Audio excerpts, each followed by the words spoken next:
अरे पागल हम तोरी खातिर सब करीला रे।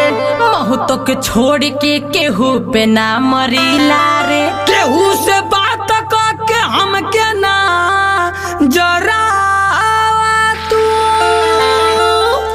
खाली बतियाइला ए राजा। झूठो गुस्सा ना बरावा तू का